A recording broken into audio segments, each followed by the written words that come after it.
வேதத்தில் நீங்கள் எடுத்து ரொம்ப அழகாய் வாசிக்கும்போது வேதம் சொல்கிறது, சூசான் நகரம் கலங்கிற்று அப்படின்னு வேதம் சொல்லுது. எஸ்தரின் புஸ்தகத்தில் வாசிக்கும்போது ஒரு துர்ச்செய்தியை கேட்கிறார்கள். என்ன அப்படின்னு சொன்னால், ஆமான் என்கிற ஒரு மனிதன் முழு யூத குலத்தையும் அழிக்கணும் அப்படின்றதற்காக ராஜாவினிடத்தில் போய் பேசி, இந்த மாதிரி நம்முடைய தேசத்தில் ஒரு விதமான கூட்டம் வந்து பரம்பி இருக்கிறது, அந்த கூட்டம் வந்து எல்லாரை விட ஒரு வித்தியாசமாக இருக்கிறாங்க, அதனால் நம்ம அவங்கள உயிரோடு வைக்க வேண்டாம், அவங்கள அழிச்சிடணும், இப்படியே இருந்துட்டாங்கன்னா நம்முடைய ஜனங்களை எல்லாம் அவங்க வந்து வித்தியாசமான பாதையில் நடத்திடுவாங்க அப்படின்னு சொல்லி அந்த ராஜாவுக்கு சொன்ன உடனே ராஜா தன்னுடைய கைகளிலே இருக்கிற அங்கீகாரத்தை கொடுத்து எல்லா பக்கமும் யூதர்கள் எந்தெந்த இடங்களிலே இருக்கிறார்களோ அந்தந்த இடங்களிலே கிட்டத்தட்ட 127 நாடுகளுக்கு வந்து ஒரு வார்த்தை கடந்து போகிறது. குறிப்பிட்ட ஒரு நாளை நியமித்து, இந்த நாளில் உங்கள் வீட்டுக்கு பக்கத்தில் இருக்கிற யூதர்களை எல்லாத்தையும் நீங்கள் வந்து அழிச்சிருங்க அப்படின்ற அந்த காரியம் பிறப்பிக்கப்பட்ட உடனே வேதம் சொல்கிறது, சூசான் நகரம் கலங்கிருச்சு. அப்படின்னா ஜனங்களுக்குள்ளெல்லாம் ஒரு பெரிய பதட்டம். தங்களுடைய சாவை நியமித்த அதெல்லாம் ஒரு தூக்கு தண்டனை கைதியை போல எல்லாரும் கத்த ஆரம்பிச்சிட்டாங்க. தன்னுடைய குடும்பத்தோட பிள்ளைகளோடு சேர்ந்து அழுகிறது அப்படின்றது எவ்வளோ பெரிய ஒரு மன கஷ்டமான ஒன்று. ஆனால் வேதம் சொல்கிறது, அந்த சாப்டர் முடிகிறதுக்குள்ள சூசான் நகரம் ஆர்ப்பரித்து மகிழ்ந்தது என்று வேதம் சொல்கிறது. சூசான் நகரம் கலங்கிற்று அப்படின்னு வாசிக்கிற அதே சாப்டரில் தான் நம்ம 3ஆம் அதிகாரம் 15வது வசனத்திலே அந்த அஞ்சக்காரர் ராஜாவினிடத்திலே ராஜாவின் உத்தரவினால் தீவிரமாய் புறப்பட்டு போனார்கள். அந்த கட்டளை சூசான் அரண்மனையில் பிறந்தது. ராஜாவும் ஆமானும் குடிக்கும்படி உட்கார்ந்தார்கள். சூசான் நகரம் கலங்கிற்று. அப்படின்னா ஒரு இந்த சாதாரணமான மனிதனிடத்திலே ராஜா வந்து குடிக்கிறதற்கு உட்கார்ந்தாராமா. அதுவும் யூதர்களுடைய எதிரியாக இருக்கிற இந்த ஆமானுக்கு முன்னாடி தண்ணியை வச்சு 2 பேரும் குடிக்கிறதற்காக உட்கார்ந்தாங்க. அவ்வளோதான், நம்ம வந்து ஒன்றுமே பண்ண முடியாது அப்படின்ற ஒரு சூழ்நிலை. ஆனால் வேதம் சொல்கிறது, காரியத்தை கர்த்தர் மாறுதலாய் முடிய பண்ணினார்.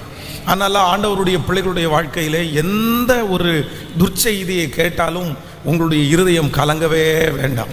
எந்த காதுகளிலே துர்ச்செய்தியை கேட்கிறீர்களோ அதே காதுகளிலே நற்செய்தியை கேட்கிறதற்கு பண்ணுகிறவர் நம்முடைய கர்த்தர்.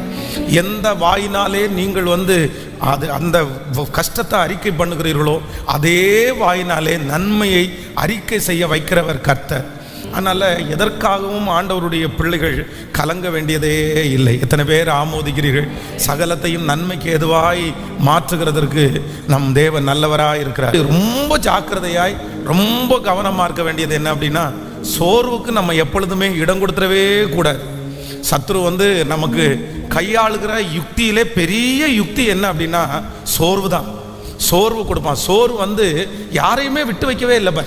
பாருங்களேன், வேதத்தில் வந்து நம்ம வாசிக்கிறோம், அவ்வளோ பெரிய தீர்க்கதரிசி, எவ்வளவு சவாலான தீர்க்கதரிசி, எத்தனை பேருக்கு முன்னாடி சவால் விட்டார். ஆனால் இந்த சோர்வுன்ற ஒன்று வந்த உடனே அந்த தீர்க்கதரிசி ஆண்டவரை பார்த்து என்ன கேட்குறாரு அப்படின்னா, போதும் கர்த்தாவே, என் ஆத்துமாவை எடுத்துக்கொள்ளும், என் பிதாக்களை பார்க்கலும் நான் நல்லவன் அல்ல. அப்போது நீங்கள் பெரிய தலைவர்களாக இருக்கலாம், பெரிய தலைவியாக இருக்கலாம், நீங்கள் பெரிய சாதனையாளர்களாக இருக்கலாம், ஆனால் இந்த சோர்வுன்ற ஒன்று வந்துச்சு அப்படின்னு சொன்னால் உங்களை வந்து அது எங்கே வரைக்கும் நடத்தும் அப்படின்னு சொன்னால், நீங்கள் இந்த உலகத்தில் வாழவே வேண்டாம்டா, பேசாமல் உயிரோடு இருக்கிறத வரைக்கும் செத்துடலான்ற அளவிற்கு சோர்வு நம்மளை கொண்டு போய் விட்டுரும்.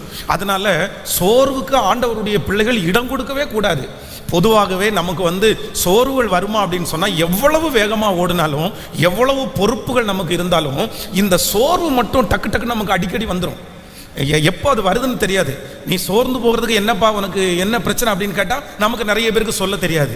என் பிரச்சனை உனக்கு சொன்னால் புரியுமான்னு நம்ம கேட்போம். நமக்கு பணம் இருக்கும், நமக்கு வசதி இருக்கும், நமக்கு பொறுப்புகள் இருக்கும், நமக்கு நிறைய செய்ய வேண்டியது இருக்கும். இது எல்லாமே இருந்தாலும் ஒரு மனுஷனுக்குள்ள சோர்வு என்கிற ஒன்று வந்து டக்குன்னு அட்டாக் ஆகும். இது வந்து அதான் சீக்கிரமாய் அட்டாக் பண்ணுற ஒரு வைரஸ். ஒரு தேவனுடைய பிள்ளைக்கு டக்குன்னு அட்டாக் ஆகிற ஒரு வைரஸ் என்ன அப்படின்னு கேட்டால் சோர்வு. இந்த தாவீதை குறித்து வேதம் சொல்லுகிறது, அவன் அவ்வளோ சீக்கிரமாய் சோர்ந்து போகிறவர் அல்ல. அப்படின்னா எப்பவுமே ரொம்ப ஆக்டிவாக இருக்கிற மனுஷன். ஆனால் ராஜாக்கள் யுத்தத்திற்கு புறப்படும் காலம் வந்தபோது இந்த தாவீதுக்கு என்ன வருதுன்னா கொஞ்சம் சோர்வு வந்துடுது. டெய்லி பட்டயத்தை தூக்கிட்டு போகிறதா, டெய்லி நம்ம ஒரு சோர்வு வருது. இந்த சோர்வு வந்த உடனே என்னாச்சு அப்படின்னு சொன்னால் வேதம் சொல்லுது, யுத்தத்திற்கு போகாமல் வீட்டில் இருந்துட்டாராமா. அந்த வீட்டில் இருந்ததனுடைய விளைவு கடைசியில் அவன் கொலைகாரன் வரைக்கும் அவனை கொண்டு போய் விட்டுருச்சு. அப்போ ஆண்டவருடைய பிள்ளைகளை, இந்த சத்தத்தை கேட்கிற யாரோ ஒருத்தருக்கு ஆண்டவர் பேசலாம். நீங்கள் சோர்ந்து போய் இருக்கலாம். ஆனால் ஆண்டவர் என்ன சொல்கிறார் அப்படின்னா, சோர்வுக்கு மட்டும் நீங்கள் என்ன பண்ணாதீங்க அப்படின்னா, இடம் கொடுக்கவே கொடுக்காதீங்க. இடம் கொடுக்கவே பாருங்களேன். நீங்கள் இன்னைக்கு சமையல் பண்ணுறீங்கன்னு வச்சுங்களேன், இந்த சமையலில் ஒரு நாள் நீங்கள் சோர்ந்து போனீங்கன்னா நம்ம என்ன பண்ணுவோம் தெரியுமா? நிறைய பேர் ஃப்ரிட்ஜில் தேடுவாங்க. அந்த என்ன தேடுவாங்க அப்படின்னா, நேற்றைக்கு வச்ச குழம்பு ஏதாவது மிச்சம் இருக்கா அப்படின்னு. ஒருவேளை அது லைட்டாக இன்னும் ஒரு அரை மணி நேரம் தான் கெட்டு போயிடும் அப்படின்னா கூட நிறைய பேர் சூடு பண்ணி சாப்பிட்றலாம் அப்படின்னு. ஏன் அப்படின்னா, சோறு நம்மளை சமைக்க விடாது, சோறு நமக்கு வேலை செய்ய விடாது, சோறு நமக்கு முன்பாக இருக்கிற பொறுப்புகளை நிறைவேற்றுவதற்கு விடவே விடாது. அப்போது ஆண்டவருடைய பிள்ளைகள் சோர்வுக்கு மட்டும் என்ன பண்ணக்கூடாதுன்னா, இடம் கொடுக்கவே கூடாது. பாருங்கள், ஒரு ஆலயத்திற்கு 2.5 மணி நேரம் உட்காருவாங்க. சோறு வந்துச்சுன்னு வைங்களேன், அவங்களால பாட்டு பாட முடியாது. சோறு வந்துச்சுன்னு வைங்களேன், கைத்தட்ட முடியாது. நம்ம நிறைய பேர் நான் ஆவியோடும் பாடுவேன், கருத்தோடும் பாடுவேன். நம்ம நிறைய பேர் பார்த்தீங்க அப்படின்னா இந்த கை தட்டுவாங்க. ஆனால் 2 கையும் எங்கே வச்சு தட்டுவாங்கன்னா, தொட மேலே வச்சு தட்டுவாங்க. ஆனால் உண்மையாக சோர்ந்து போகிறவங்களுக்கும் இல்லாதவங்களுக்கும் எதில் தெரியும் அப்படின்னா, கை தட்டும் போது கையை அடை கொடுத்து கீழே ஒரு பொசிஷன் கொடுத்து தட்ட மாட்டாங்க. என்ன தருவாங்க? நல்லா இப்படி தட்டுவாங்க. அவங்க தான் உண்மையிலே ஆக்டிவாக இருக்கிறவங்கன்ற அர்த்தம். அப்போது பரமபிதாவாகி நம்முடைய தேவன் நம்மிடத்தில் என்ன எதிர்பார்க்குறார் அப்படின்னா, அவர் அனாதி தேவன், அவர் சோர்ந்து போகிறவரே இல்லை. ஒருவேளை உங்களுடைய கணவனாருக்காக ஜெபம் பண்ணி சோர்ந்து போகலாம். உங்கள் பிள்ளைகளுக்காக ஜெபம் பண்ணி சோர்ந்து போகலாம். ஆண்டவரிடத்தில் கேட்டு நீங்கள் சோர்ந்து போகலாம். ஆனால் ஆண்டவர் உங்களுக்கு சொல்லுகிறார், சோர்ந்து போகிறவனுக்கு அவர் பலன் கொடுத்து சத்துவம் இல்லாதவனுடைய சத்துவத்தை பெருக பண்ணுகிற ஒரு நல்ல தேவன். ஹல்லேலூயா. இது நீங்கள் மோசேயை வேதத்தில் வாசிப்பீர்கள். ஆனால் அவன் பிறக்கும் போதே அவன் மேலே ஆண்டவர் விஷன் வச்சிருந்தாரு. பிறக்கும் போதே ஸ்பெஷல் தான். ஸ்பெஷல் குழந்தை அப்படின்றது இந்த மோசே. ஏன் அப்படின்னா, எல்லா குழந்தைகளும் நைல் நதியிலே போடப்படும் போது இந்த குழந்தை மட்டும் நைல் நதியில் பாதுகாப்பாக ஒரு பெரிய நாடர் பெட்டியில் ரொம்ப அழகாக வருது பாருங்களேன். அங்கே இருக்கிற எல்லா குழந்தைங்களும் அந்த வயசில் சாகுது. ஆனால் இந்த ஒரு குழந்தை மட்டும் ஜீவனோட இருக்குது. அப்போது ஸ்பெஷல். எல்லா குழந்தைகளுக்கும் ஒரு அரசு அப்படின்னா, ராஜாவினுடைய வீட்டிலிருந்து ஒரு கட்டளை பிறப்படுது. என்ன கட்டளை அப்படின்னா, இந்த வயசுக்குள்ளே இருக்கிற எல்லா குழந்தைகளையும் நைல் நதியில் போடுங்க அப்படின்னு ஒரு அரண்மனையிலிருந்து ஒரு சத்தம் வருது. அதே அரண்மனையில் இது அந்த வம்சத்தை சேர்ந்த மோசே வளர்க்கப்படுறான் பாருங்களேன். எவ்வளோ பெரிய ஆச்சரியம். அந்த குளிக்கும் போது அந்த ஸ்திரீக்கு அந்த மோசை கிடைக்கிறாரு. இந்த குழந்தைய வளர்த்துறதுக்கு ஒரு அம்மா வேணும் அப்படின்னு கேட்டா, சம்பளம் கொடுத்து சொந்த அம்மாவே அந்த இடத்துல நியமிக்கிறாங்க பாருங்க. எவ்வளோ ஸ்பெஷல் குழந்தை. யாரு? மோசை. எவ்வளோ ஸ்பெஷல் குழந்தை. ஆண்டவர் எவ்வளோ அழகாக அவனை நடத்தினார், எவ்வளோ ஆச்சரியமாய். ஆனால் தன்னுடைய வாழ்க்கையில் 40 வருஷம் ஆண்டவர் ஒரு சோதனைக்குள்ளே அனுப்பினதுக்கு அப்புறம் மோசை என்ன பண்ணிட்டார்னா, ரொம்ப சோர்ந்து போயிட்டார். அவ்வளோதான். இந்த சோறு அவரை எப்படி நடந்துச்சு அப்படின்னு சொன்னால், ஆண்டவர் உன் மேலே அழைப்பு இருக்குது, உன் மேலே அபிஷேகம் இருக்குது, நீ வா அப்படின்னு கூப்பிட்டதுக்கப்புறம் கூட இவர் என்ன சொல்கிறாருன்னா, வேற யாரையாவது அனுப்புங்க. என்ன அப்படி வேண்டாம். அப்போது உங்கள் மேலே அழைப்பு இருக்கலாம், உங்கள் மேலே அங்கீகாரம் இருக்கலாம், உங்கள் மேலே ஆண்டவருடைய பெரிய தரிசனம் இருக்கலாம். சின்ன வயதுலேருந்தே ஆண்டவர் உங்களை ஸ்பெஷலாக உங்களை கர்த்தர் நடத்தலாம். ஆனால் சோர்வுன்ற ஒன்றுக்கு நீங்கள் இடம் கொடுத்துட்டீங்கன்னு கண்டிப்பாக சொல்கிறேன், உங்கள் தரிசனமெல்லாம் உங்களுக்கு மறைஞ்சிடும். உங்களால் எழும்பவே முடியாது. ஆண்டவரிடத்தில் 12 சீடர்கள் இருக்கிறார்கள். அதில் 11 பேர் ஆண்டவரை சிலுவையில் அரைஞ்சிடறாங்க அப்படின்னு சொன்ன உடனே அத்தனை பேருக்கு சோறு வந்துச்சு பாருங்களேன். சோறு ஒவ்வொருத்தரும் ஒவ்வொரு மூலையில் ஒதுங்கிட்டாங்க. யாருமே அதுக்கப்புறம் ஊழியம் செய்யறதுக்கு இன்ட்ரெஸ்டடாகவே இல்லை. ஆண்டவர் மட்டும் உயிர் தெழுந்து அந்த சீடர்களை திரும்ப சந்திக்கலை அப்படின்னா அத்தனை பேரும் ஊழியத்தை விட்டே போயிருப்பாங்க. யாருமே ஊழியம் செஞ்சிருக்க மாட்டாங்க. ஆனால் ஆண்டவர் சோர்ந்து போகிற அவர்களுக்கு காட்சி அளித்து ஆண்டவர் அவர்களை தைரியப்படுத்தினார். இன்று வரையிலும் இந்த சத்தத்தை கேட்கிற நம்ம நிறைய பேர் இன்னைக்கு வரைக்கும் ஓடுறோம் அப்படின்னா, ஆண்டவர் நம்மளை என்ன பண்ணுறாருன்னா, சோர்ந்து போகும்போதெல்லாம் நம்மை பலப்படுத்துகிற கிறிஸ்து நமக்குள்ளே இருக்கிறார். அவர் தான் நம்மளை தட்டி கொடுக்கிறார், அவர் தான் நம்மளை பலப்படுத்துவார். அதனால் இன்னும் இந்த பாட்டை பாடும்போது எல்லாரும் என்ன சொல்ல போகிறோம் அப்படின்னா, என்ன நடந்தாலும் நான் என்ன பண்ண மாட்டேன்னா, சோர்ந்து போக மாட்டேன். சொல்லுங்க எல்லாரும் சேர்த்து ஆமேன். சோர்ந்து போகிறவனுக்கு அவர் பலன் கொடுத்து சத்துவம் இல்லாதவனுடைய சத்துவத்தை அவர் பெருக பண்ணுகிற கர்த்தருக்கு காத்திருக்கிறவர்களோ புது பலன் அடைந்து தங்கள் செட்டைகளை அடித்து உயரே எழும்புவார்கள். அவர்கள் ஓடினாலும் களைப்படைந்து போவதே இல்லை. ஹல்லேலூயா. அதுவும் இந்த வெயில் காலம் பார்த்தீங்க அப்படின்னு சொன்னால், இந்த வெயில் காலம் அதிகமான சோர்வாக இருக்கிற காலம். ரொம்ப உடம்பெல்லாம் ரொம்ப அடித்து போட்டது மாதிரி, அப்படியே என்னமோ ஒரு பெரிய வெயிட்டை தூக்கி உடம்புல வச்சது மாதிரி. இந்த வெயில் சூடு அதிகமாக இருக்கிறதுனால நிறைய பேருக்கு அவர்களை அறியாமலே உடல் சோர்வு வரும். உடல் சோர்வு வந்தோடனே நிறைய பேருக்கு மன சோர்வு வரும். ஆனால் உண்மையிலே நீங்கள் இடம் கொடுத்துறாதீங்க. எதுக்கு இடம் கொடுத்துறாதீங்கன்னா, சோர்வுக்கு மட்டும் நீங்கள் என்ன பண்ணக்கூடாதுன்னா இடம் கொடுக்கவே கூடாது. இடம் கொடுக்கவே கூடாது. நீங்கள் பிசாசு உங்களை வஞ்சிக்கிற ஒன்று என்ன அப்படின்னா, உங்களை சோர்வுக்குள்ளாக்கிட்டா போதுமே. நீங்கள் சோர்ந்து போயிட்டான்னு பாருங்களேன், அந்த எல்லா காரியம் அப்படியே தடையாக நின்றோம். அதனால் இந்த பாட்டை பாடும்போதே எல்லாரும் ஆண்டவரிடத்தில் கேட்க போகிறோம், ஆண்டவரை என்ன நடந்தாலும் நான் என்ன பண்ண மாட்டேன் அப்படின்னா சோர்ந்து போக மாட்டேன். எத்தனை பேர் ஆமோதிக்கிறீர்கள்? என்னை அழைத்தவர் என்னோடு கூட இருக்கிறார், அவர் என்னை நடத்துவதற்கு வல்லவராக இருக்கிறார். ஆமென். ஒரு அரணோட்டியத்துங்க சேர்ந்து உள்ளார்ந்த மனிதன் நாளுக்கு நாள் புதிதாக்கப்படுகிற நேரம் இது. எத்தனை பேர் ஆமோதிக்கிறீர்கள்? நீங்க கரங்களை தட்டுறதுலேயே ஆண்டவர் உங்களுக்கு ஒரு புது பலனை ஆண்டவர் உங்களுக்கு தரணும். எல்லா சோர்வுகளையும் ஆண்டவர் எடுத்து போட்டு ஒரு உற்சாகத்தினால ஆண்டவர் உங்களை நிரப்புவாராக. ஆமென். தாவீது, இந்த விஷயத்தை கூட சொல்லிடுறேன். தாவீதுனுடைய பிள்ளைகள், மனைவி, அவன் கூட இருந்த அத்தனை பேருடைய மனைவி, பிள்ளைகள் எல்லாரையும் சிறைபிடித்து கொண்டு போறாங்க. இப்போ அத்தனை பேர் அந்த இடத்துல என்ன பண்றாங்கன்னா, ஒரு ஆண் மக்கள் அத்தனை பேர் ஓன்னு சத்தம் போட்டு அழுதா எப்படி இருக்கும் பாருங்க. அத்தனை பேர் சத்தம் போட்டு அழுறாங்க. ஏன்னா வீடெல்லாம் தீக்கிரையாக்கப்பட்டிருக்கிறது. மனைவி பிள்ளைங்க யாரையுமே காணோம். எல்லாரும் அப்படியே சோர்ந்து போனார்கள். யுத்த புருஷர்கள் சோர்ந்து போனார்கள். கையில கத்தி வச்சிருக்காங்க, ஆனா சோர்ந்து போனாங்க. பலசாலிகள் சோர்ந்து போனார்கள். ஆனா வேதம் சொல்கிறது, தாவீது தன் தேவனாகிய, நீங்கள் 1 சாமுவேல் 30ஆம் அதிகாரத்தினுடைய 6வது வசனம், தாவீது மிகவும் நெருக்கப்பட்டான். சகல ஜனங்களும் தங்கள் குமாரர் குமாரத்திகள் நிமித்தம் மன கிளேசத்தினால் அவனை கல்லறிய வேண்டும் என்று சொல்லிக் கொண்டார்கள். தாவீது தன் தேவனாகிய கர்த்தருக்குள்ளே தன்னை திடப்படுத்தி கொண்டான். சொல்லுங்க பார்க்கலாம். தாவீது தேவனாகிய கர்த்தருக்குள்ளே தன்னை திடப்படுத்தி கொண்டான். இன்னொரு விஷயம் சொல்லுங்கள். தாவீதுன்ற இடத்துல உங்க பேரை போடுங்க. உங்க பேரை போட்டு சொல்லுங்க, பென்ஸ் தன் தேவனாகிய கர்த்தருக்குள்ளே தன்னை திடப்படுத்தி கொண்டான். சொல்லுங்க, உங்க பேரை சொல்லி சொல்லுங்க. பென்ஸ் தன் தேவனாகிய கர்த்தருக்குள்ளே தன்னை திடப்படுத்தி கொண்டான். ஆமென். அவ்வளோ பெரிய சூழ்நிலை, அவ்வளோ பெரிய பிரச்சனை. ஆனால் சோர்வு, எல்லாருக்கும் இருக்கிற சோர்வு தான் தேவனுடைய மனுஷனுக்கு வருது. ஆனால் தேவனாகிய கர்த்தருக்குள்ளே தன்னை திடப்படுத்தி கொண்டான். ஆமென். சொல்லுங்கள். இந்த சத்தத்தை கேட்கிற யாரோ ஒருத்தருக்கு ரொம்ப அதிகமாக சோர்வு இருக்கு அப்படின்னு சொன்னா, இன்னைக்கு ஆண்டவர் பேசுறாரு, நீ எனக்குள்ளே உன்னை திடப்படுத்திக் கொள். நீ எனக்குள்ளே உன்னை திடப்படுத்திக் கொள். தூசியை உதறிவிட்டு எழுந்திரு. நீ போக வேண்டிய தூரம் வெகு தூரம். நீ பண்ண வேண்டிய பிரயாணம் இன்னும் நிறைய இருக்கிறது. ஆபத்து காலத்தில் நீ சோர்ந்து போவாயானால் உன் பலன் குறுகிற்று என்று ஆண்டவர் சொல்லுகிறார். ஹல்லேலூயா. எனக்கு சோர்வு வராதா பாஸ்டர்? எவ்வளோ பெரிய நெருக்கமான ஒரு சூழ்நிலையில் நான் போகிறேன், எவ்வளோ பெரிய ஆபத்தான சூழ்நிலையில் போகிறேன், இந்த இடத்துல கல்லும் கரைஞ்சிரும் பாஸ்டர், இவ்வளோ பெரிய பிரச்சனையிலையும் நான் சோர்ந்து போகக்கூடாதுன்னு நீங்கள் எப்படி சொல்கிறீங்க? ஆனால் ஆண்டவர் என்ன சொல்கிறார் அப்படின்னா, ஆபத்து காலத்தில் நீ சோர்ந்து போவாயானால் உன் பலன் குறுகிற்று. எங்கே சோர்ந்து போகக்கூடாதாமா? ஆபத்து காலத்தில் நீ சோர்ந்து போகவே கூடாது. ஹல்லேலூயா. தன்னுடைய தகப்பனார் கேன்சர் வியாதியினால் இறந்து போனார். இப்போ தன்னுடைய தாயாருக்கும் பார்த்தீங்க அப்படின்னா 2 கிட்னியும் ஃபெயிலியர். தன்னுடைய தகப்பனார் இறந்து போகும்போதே மொத்த பொறுப்பும் அந்த வாலிப தம்பி தலை மேலே வைக்கப்பட்டுச்சு. சரி, கொஞ்சம் அம்மா இருக்காங்க, நம்மளை சப்போர்ட் பண்ணுவாங்கன்னு பார்த்தா, அப்பா இறந்த 1.5 வருஷத்துக்குள்ள தன்னுடைய தாயினுடைய 2 கிட்னியும் ஃபெயிலியர் ஆயிடுச்சு.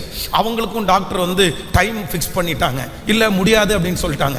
அப்போ அந்த பையன் ரொம்ப சோர்ந்து போய், என் தலையெழுத்து ஏன் இப்படி ஆயிடுச்சு, நாங்கள் நல்லாவே இருக்க மாட்டோமா அப்படின்னு சொல்லும்போது ஆண்டவர் அந்த பிள்ளையை தைரியப்படுத்துகிறார்.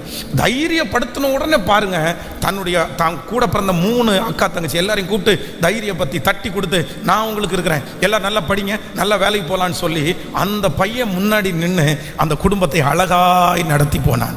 அப்போ ஆண்டவருடைய பிள்ளைகளே, சோர்ந்து போயிட்டீங்க அப்படின்னு சொன்னா உங்களை நிறைய பேர் திடப்படுத்தவே முடியாது, உங்களை தூக்கி எடுக்கவே முடியாது. பணம் இல்லைன்னா ஒரு 5 ரூபாய் கொடுத்து உங்களை தூக்கி நிறுத்தலாம், அப்படியெல்லாம் கிடையாது. சோர்வு என்கிறது பணத்தினாலே அல்ல. சோர்வை யார் தான் ரெடி பண்ண முடியும்னா, கர்த்தர் உங்களை கொண்டுதான் உங்கள் சோர்வுகளை சரி பண்ண முடியும். இன்னைக்கு ஊழியக்காரன் மூலமா ஆண்டவர் பேசுறாரு, கர்த்தருடைய வார்த்தை கடந்து வருது. நீ சோர்ந்து போகாதே மகளே, நீ சோர்ந்து போகாதே மகனே, இதுவரையிலும் நடத்தின கர்த்தர் இனிமேலும் உன்னை நடத்துவார், இனிமேலும் உன்னை அழைத்து கொண்டு போவார். வாழ்க்கை அப்படிதான், போராட்டமாக தான் இருக்கும். ஆனால் சோர்ந்து போகிறவனுக்கு பலன் கொடுக்கிற கர்த்தர் நம்மோடு கூட இருக்கிறார். ஆமென். எல்லாரும் உற்சாகமாய் கரங்களை தட்டி பாடி, நான் சோர்ந்து போகவே மாட்டேன். ஹல்லேலூயா. எல்லாருடைய கரங்களையும் தட்டி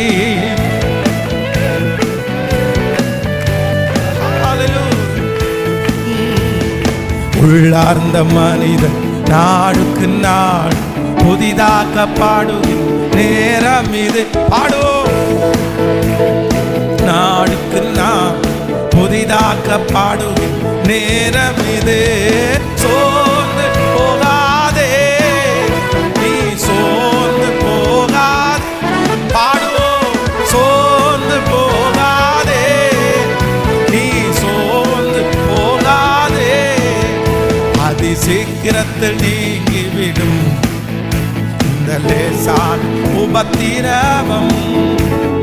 சீக்கிரத்தில் நீங்கிவிடும் இந்த லேசான உபத்திரவம். பாடுவோம். ஈடு இணையில்லா மகிமை இதனால் நமக்கு வந்திடுமே. ஈடு இணையில்லா மகிமை இந்த பிரச்சனையினால் வந்திடுமே. சோர்ந்து போ. கைகளை மேல தட்டி பாடு. பாடுவோம். நீ சோர்ந்து போகாதே, அதி சீக்கிரத்தில் நீங்கிவிடும் இந்த லேசான உபத்திரவம். அதி சீக்கிரத்தில் நீங்கிவிடும் இந்த லேசான உபத்திரவம். கிறிஸ்துவின் பொருட்டு நெருக்கப்பட்டார் பாக்கியம் நமக்கு பாக்கியமே. கிறிஸ்துவின் பொருட்டு நெருக்கப்பட்டார் பாக்கியம் நமக்கு பாக்கியமே. சோர்ந்து நீ சோர்ந்து போகாதே, சோர்ந்து போகாதே. நீ சோர்ந்து கைகளமால் அதி சீக்கிரத்தில் நீ விசுவாசத்தோட பாடுங்க. ஹல்லேலூயா. அதி சீக்கிரத்தில் நீங்கிவிடும் இந்த லேசான உபத்திரவம். ஹல்லேலூயா. வேதத்துல பாத்தீங்க அப்படின்னா அநேக பெண்மணிகள் என்ன பண்ணலன்னா சோர்ந்தே போகல. பாருங்க, வேதத்துல வந்து ரூத்தை குறித்து நம்ம வந்து வேதத்துல வாசிக்கிறோம். மாமியார் என்ன பண்ணிட்டாங்கன்னா ரொம்ப சோர்ந்துட்டாங்க. ஏன்னா அவங்க கண்ணு முன்னாடி 3 மரணத்தை அவங்க பார்த்துட்டாங்க. தன்னுடைய கணவனார் மரிச்சிட்டாரு, தனக்கு இருந்த 2 பிள்ளைகளும் மரிச்சு போனாங்க. அதனால அவங்க என்ன சொல்றாங்க அப்படின்னு சொன்னா, நான் நிறைவுள்ளவளாய் போனேன், இப்ப நான் எப்படி வந்திருக்கிறேன் அப்படின்னு சொன்னா குறைவுள்ளவளாய் வந்திருக்கிறேன். ரூத்தை பார்த்து அந்த மாமியார் சொல்லுகிறா, என் மகளே நீ திரும்பி போயிடு. இத்தனைக்கும் ரொம்ப நல்ல மாமியார், ரொம்ப நல்ல மாமியார். நகோமி மாதிரி ஒரு மாமியார் வந்து உங்களுக்கு அமையணும். சின்ன வயசுல இருக்கிற பிள்ளைங்க எல்லாம் ஜெபம் பண்ணும்போது எனக்கு நகோமி மாதிரி ஒரு மாமியாரை தாங்க அப்படின்னு ஜெபம் பண்ணுங்க. என்ன அப்படின்னு சொன்னா, இந்த தன்னுடைய பிள்ளை இறந்து போயிட்டான். தன்னுடைய பிள்ளை இறந்து போனதுனால தன்னுடைய மருமகா தன்னுடைய பிள்ளையோடு சேர்ந்து கஷ்டப்படணும்னு நினைக்கவே இல்லை. நீயாவது நல்லா இரு பாப்பா, நீயாவது நல்லா இரு, என் பிள்ளை இறந்து போயிட்டான், இனி அதுக்காக நீ கஷ்டப்பட வேண்டாம், நீ உங்க அப்பா வீட்டுக்கு போ, உங்க அப்பா ஒரு நல்ல பையனை பார்த்து உனக்கு கல்யாணம் பண்ணி வைப்பாரு, என் கூட நீ வராத. இல்லை உன் கூட நான் வருவேன்னு சொன்ன உடனே நான் வந்து இனி வந்து குழந்தை பெற்று அது வளர்ந்து உனக்கு அவரை மருமனை நான் எப்படி தருவேன், அன்னைக்கு வரைக்கும் நீ எப்படி காத்திருப்ப. எப்படி அந்த உணர்வுகளை ஃபீல் பண்றாங்க பாருங்க அந்த மாமியார். நீ நல்லா இரு, நீ சந்தோஷமா, நீ சின்ன பிள்ளை, நான் கிளடாயிட்டேன், நான் வயசாயிட்டேன், எனக்கு ஒன்றும் இல்லை, நீ வாழ வேண்டிய பிள்ளை. தான் மருமகளை வந்து வாழ வேண்டிய பிள்ளை, நீ வாழணும், நீ சந்தோஷமா இருக்க வேண்டிய பிள்ளை, நீ சந்தோஷமா இருக்கணும்னு நினைக்கிற மாமியாருடைய இருதயம் எவ்வளவு பெருசு பாருங்களேன். அதனால சின்ன பிள்ளைங்க, கல்யாணம் ஆகாத பிள்ளைங்க, உங்க மாமியாருக்காக நீங்க ஜெபம் பண்ணீங்கன்னா யார மாதிரி ஜெபம் பண்ணுங்க அப்படின்னு சொன்னா, நகோமி மாதிரி எனக்கு ஒரு மாமியாரை தாங்க அப்படின்னு ஜெபம் பண்ணாங்களா. இன்னும் இந்த நகோமி இடத்துல மாமியார் இடத்துல இன்னொன்று இருக்கு. என்ன அப்படின்னா, தன்னுடைய மருமக பெத்தெடுத்த பிள்ளைய தாம் பிள்ளையா நினைச்சு வளர்த்துனாங்களாம். இன்னைக்கு வந்து தன்னுடைய சொந்த பையன் ஒருவேளை அந்த பிள்ளைய கல்யாணம் பண்ணியிருந்தான்னு வச்சுங்களேன், கல்யாணம் பண்ணி அது நிமித்தமா குழந்தை பிறந்துச்சுன்னா உண்மையாக ரத்த சம்பந்தமான தன்னுடைய மகனுடைய குழந்தை, பேர குழந்தை, அந்த குழந்தைய தனக்கு மடியில் வச்சு வளர்த்துறதே இன்னைக்கு நிறைய பேருக்கு பெரிய பிரச்சனையா இருக்குது. ஆனா போவாஸ் என்கிறவன் வந்து இவருடைய ரத்த சம்பந்தமான உறவு.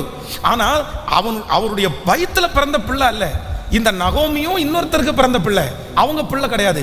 ஆனா நகோமி அந்த ரூத் பெற்றெடுத்த பிள்ளைய நீங்க 4ஆம் அதிகாரம் 16வது வசனத்தை வாசிக்கும் போது, நகோமி அந்த பிள்ளையை எடுத்து தன் மடியிலே வைத்து அதை வளர்க்கிற தாயானாள். ஹலோ, நகோமி அந்த பிள்ளையை எடுத்து தன் மடியிலே வைத்து அதை வளர்க்கிற தாயானால். எப்படிப்பட்ட ஒரு மாமியார் பாருங்களேன். ஆனா இந்த மாமியாரே என்ன பண்ணிட்டாங்கன்னா, ஒரு சூழ்நிலையில சோர்ந்து போயிட்டாங்க. சர்வ வல்லவர் எனக்கு மிகுந்த கசப்பை கட்டளையிட்டார், நான் நிறைவுள்ளவளாய் போனேன், நான் இப்போ குறைவுள்ளவளாய் வந்திருக்கிறேன் அப்படின்னு சொல்லி ரொம்ப சோர்ந்துட்டா. ஒன்றும் இல்லைப்பா, உங்க முன்னாடி நான் நல்லா வாழ்ந்தவா, நான் உங்க முன்னாடி மரியாதையா வாழ்ந்தவா, ஆனா இன்னைக்கு எல்லாமே என்னை விட்டு போயிருச்சு. நான் நல்லா இருந்த காலத்தை நான் நினைக்கிறேன். என்ன நகோமின்னு கூப்பிடாதீங்க, அன்னைக்கு என்ன நகோமின்னு கூப்பிடுறதுக்கு தகுந்த மாதிரி தான் என் வாழ்க்கை இருந்துச்சு, நான் ரொம்ப சந்தோஷமா இருந்தேன். ஆனா இன்னைக்கு எனக்கு ஒரு பேர் ஒன்று வைக்கிறீங்கன்னா எனக்கு மாறாள்னு வைங்க, ஏன்னா எனக்கு நிறைய கசப்பு, நான் ரொம்ப தோற்று போனேன், நல்லா இருந்து கெட்டு போனது நான் தான், நல்லா இருந்து ஒன்றும் இல்லாமல் போனது நான் தான் அப்படின்னு சொல்றாங்க. ஆனால் அந்த நேரத்தில் அவங்களுக்கு வந்த மருமகள் பாருங்க, ரூத்து மாமியாரை வீட்டில் உட்கார வச்சு, இந்த பிள்ளைக்கும் அந்த பெயின் இருக்குது, இளம் வயதிலே விதவை, ஒரு குழந்தைய கூட தன்னுடைய கணவனார் கொடுக்காம அவர் மரிச்சு போயிட்டாரு, தன்னுடைய சொந்த அம்மா அப்பாவுடைய வீட்டில் போகிற அளவு கூட அந்த பிள்ளைக்கு தைரியம் இல்லை. ஆனால் இந்த ரூத் என்கிறவங்க நகோமியை பார்த்து, நான் வயல்வெளிக்கு போய், நீங்க 2ஆம் அதிகாரம் 2வது வசனம், வயல்வெளிக்கு போய் யாருடைய கண்களில் எனக்கு தயை கிடைக்குமோ அவர்கள் பிறகே கதிர்களை பொறுக்கி கொண்டு வருகிறேன் என்றாள். அதற்கு இவள், என் மகளே போ என்றாள். ஆமென் சொல்லுங்க பார்க்கலாம். கைகளை உயர்த்தி ஒரு ஹல்லேலூயா சொல்லலாம். தன்னுடைய கணவனார் இறந்த சோகம், தன்னுடைய தாய் தகப்பனாரை பிரிந்த ஒரு சோகம், தன்னுடைய எதிர்காலம் என்ன ஆகுதுன்னே தெரியல, இளம் பிள்ளை எல்லாத்தையும் இழந்து சாப்பாட்டுக்கு கூட வழி இல்லை, அடுத்த நேரம் சாப்பிடணும்னா கூட பிச்சை தான் எடுக்கக்கூடிய ஒரு சூழ்நிலை. நல்லா வாழ்ந்தவங்க, சந்தோஷமா வாழ்ந்தவங்க. ஆனால் ரூத்தை குறித்து வேதம் சொல்கிறது, அவள் என்ன பண்ணலை அப்படின்னா, அந்த சிச்சுவேஷனில் சோர்ந்து போகவே இல்லை. மாமி நான் போயிட்டு வந்துடட்டுமா, எங்கேயாவது ஒரு இடத்துல வயல் அறுக்கிறாங்களான்னு பார்க்கட்டா, அதில் கொஞ்சம் பின்னாடி சிந்தி இருக்கிறத நான் பொறுக்கிட்டு வந்துடட்டுமா அப்படின்னு தன்னுடைய மருமகள் கேட்கிறார்கள். உடனே மாமியார் சொல்ற, நீ போ அப்படின்னு சொல்றாங்க. வேதம் சொல்லுகிறது, எதேர்ச்சியாய் நேரிட்ட அந்த நிலம் போவாசுடையதா இருந்தது, போவாசுடையதா இருந்தது. சிஸ்டர், நீங்க சோர்ந்து போய் உட்கார்ந்துட்டீங்க அப்படின்னு சொன்னா எதுவுமே பண்ண முடியாது. பிரதர், நீங்க சோர்ந்து போய் உட்கார்ந்துட்டீங்கன்னா எதுவுமே பண்ண முடியாது. அதற்கு மாறாக நீங்க எழும்பி வயல் நிலத்துக்கு போங்க, நீங்க எழும்பி தோட்டத்துக்கு போங்க, நீங்க எழும்பி அந்த காரியத்தை செய்ய ஆரம்பிங்க. எதேர்ச்சியாய் நேரிடுகிற அந்த வேலை, எதேர்ச்சியாய் நேரிடுகிற அந்த தொழில், எதேர்ச்சியாய் நேரிடுகிற அந்த நபர் உங்களுடைய எதிர்காலமே ஆசீர்வாதமாய் இருப்பதற்கு கர்த்தர் உண்டு பண்ணுகிற ஒரு பெரிய பாதையா இருக்கலாம், கர்த்தர் உண்டு பண்ணுகிற ஒரு பெரிய வேலையா இருக்கலாம், அது ஆண்டவராலே கொடுக்கப்படுகிறதா இருக்கலாம். கர்த்தர் உங்களை இந்த உபவாச ஜெபத்துல தட்டி எழுப்பி கர்த்தர் சொல்றாரு, சோர்ந்து போகாத, சோர்ந்து போகாத, சோர்ந்து போகாத. நீ சோர்ந்து போய் படுக்கிற காலம் அல்ல, நீ சோர்ந்து போய் உட்காரக்கூடிய காலம் அல்ல, நீ எழும்பி ஆண்டவருக்காக நிற்க வேண்டிய ஒரு காலம். ஹல்லேலூயா, ஹல்லேலூயா, ஆமென் சொல்லுங்க பார்க்கலாம். இன்னொரு விஷயம் கூட எல்லாரும் சேர்ந்து பாட போறோம். உள்ளார்ந்த மனிதன் நாளுக்கு நாள் புதிதாக்கப்படுகிற நேரம் இது. ஆமென், கரங்களை தட்டி ஹல்லேலூயா. உள்ளார்ந்த மனிதன் நாளுக்கு நாள் புதிதாக்கப்படும் நேரம். பாடுவோம். நாளுக்கு நாள் புதிதாக்கப்படும், திரும்ப திரும்ப உள்ளார்ந்த மனிதன் நாளுக்கு நாள் புதிதாக்கப்படும் நேரம் இது. சோர்ந்து போகா, நீ சோர்ந்து போகாதே, சோர்ந்து போகாதே, நீ சோர்ந்து போகாதே. அதி சீக்கிரத்தில் நீங்கிவிடு இந்த லேசான உபத்திரவம், அதி சீக்கிரத்தில் நீங்கிவிடும் இந்த லேசான உமத். சொல்லோ, ஈடு இணையில்லா, ஈடு இணையில்லா மகிமை இந்த பிரச்சனையினால் வந்திடுமே. ஈடு இணையில்லா மகிமை இந்த பிரச்சனையினால் வந்திடுமே. சோர்ந்து இப்போ இப்போ இந்த பாட்டை பாடிட்டு இருக்கும் போது ஒரு பலன் நம்முடைய பிள்ளைகளுக்கு வரட்டும் ஆண்டவரே, ஒரு தைரியம் வரட்டும் ஆண்டவரே. அதி சீக்கிரத்தில் நீங்கிவிடும் இந்த லேசான உபத்திரவம். அதி சீக்கிரத்தில் நீங்கிவிடும் இந்த லேசான உபத்திரவம். ஹல்லேலூயா. ஆண்டவரிடத்துல எல்லாரும் ஒண்ணுக்கு மட்டும் கேளுங்க. என்ன அந்த ஒன்று அப்படின்னு சொன்னா, ஆண்டவரே நீங்க எப்படி இருக்கிறீங்களோ அப்படி நான் என்ன பண்ணக்கூடாதுன்னா சோர்ந்து போகவே கூடாது. ஹல்லேலூயா. மொர்தெகாய் சொல்லி அனுப்புறாரு, இந்த காலத்தில் மௌனமா இருந்தால் யூதருக்கு சகாயமும் ரட்சிப்பும் வேறு ஒரு இடத்திலிருந்து வரும் அப்படின்னு சொன்ன உடனே அங்கிருந்து ஒரு சத்தம் வருது, இந்த இவ்விதமாய் சட்டத்தை மீறி நான் ராஜாவினிடத்தில் பிரவேசிப்பேன். நான் செத்தாலும் சொல்லுங்க, நான் செத்தாலும் சாகுறேன். நமக்கு இந்த தேசத்திற்கு வந்த மிஷினரிகள் வந்து பார்த்தீங்க அப்படின்னு சொன்னால், ஒரு மிஷினரி எல்லாம் பார்த்தீங்கன்னா தன்னுடைய குழந்தை இறந்து போயிருச்சு, அந்த குழந்தைய அடக்கம் பண்ணுகிறதுக்கு கூட யாருமே இல்லை.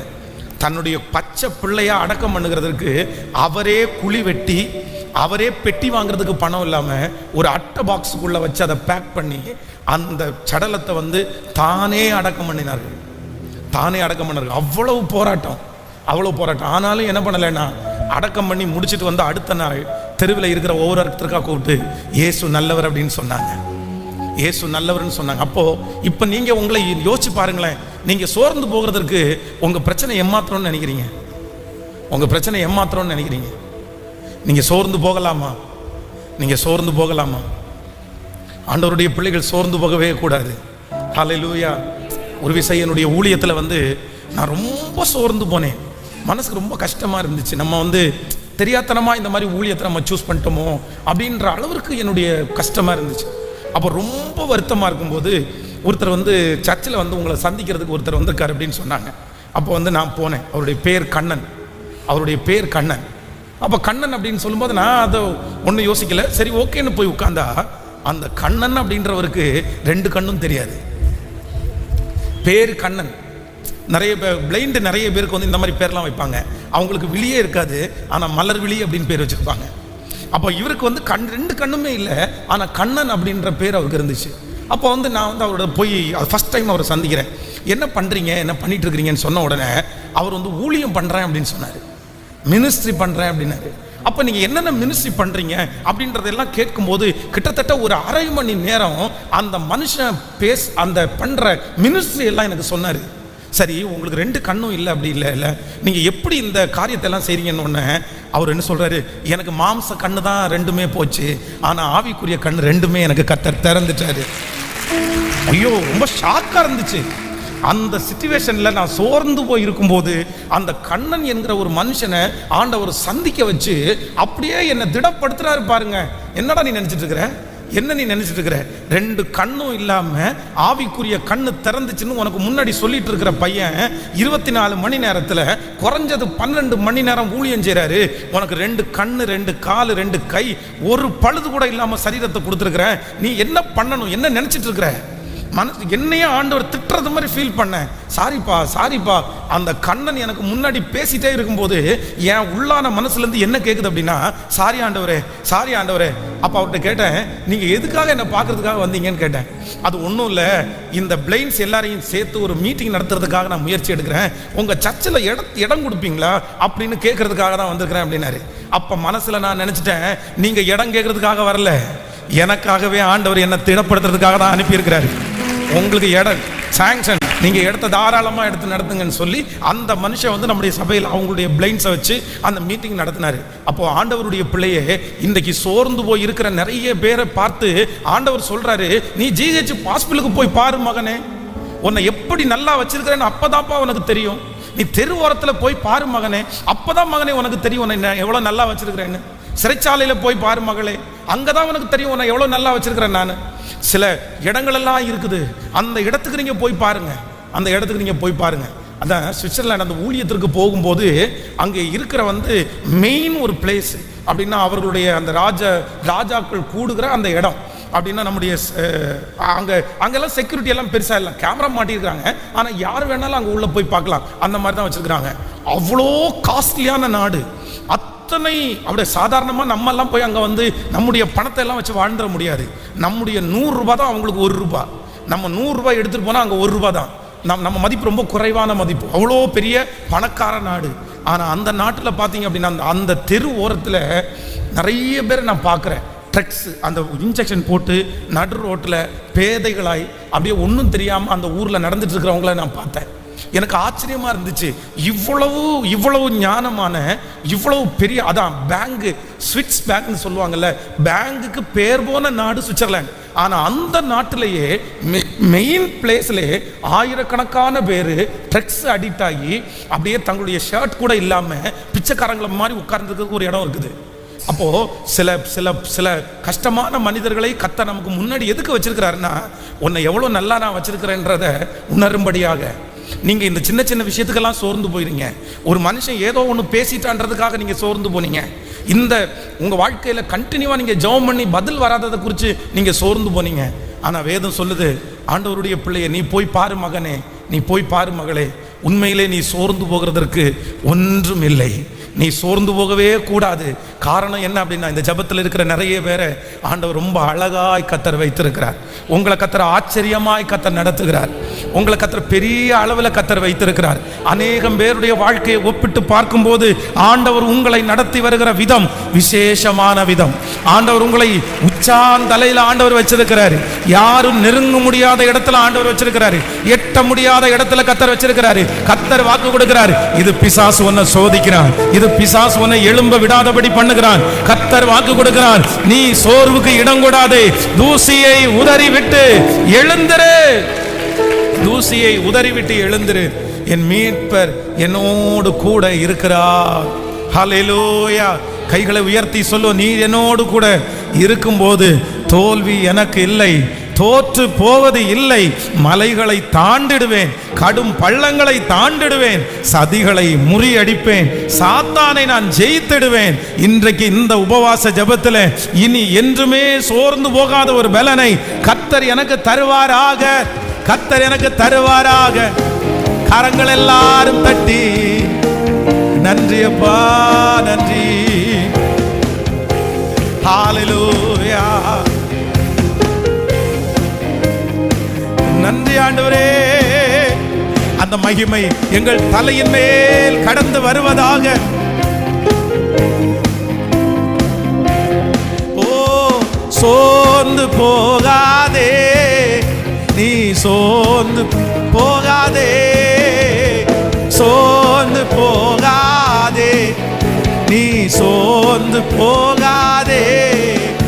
அதி சீக்கிரத்தில் நீங்கிவிடும் இந்த லேசான உபத்திரவம், அதி சீக்கிரத்தில் நீங்கிவிடும் இந்த லேசான உபத்திரவம். பாடும் மலைகளை தாண்டிடுவே, காடும் பள்ளங்களை கடந்திடுவே, மலைகளை தாண்டிடுவே, காடும் பள்ளங்களை கடந்திடுவே, சதிகளை முறியடிப்பே, சாத்தானை ஜெயித்திடுவே. பாடும் சதிகளை முறியடிப்பே, சாத்தானை ஜெயித்திடு. நீர் என்னோடு, நீர் என்னோடு இருக்கும்போது என்னாலும் வெற்றி வெற்றி. நீர் என்னோடு இருக்கும்போது என்னாலும் வெற்றி வெற்றி.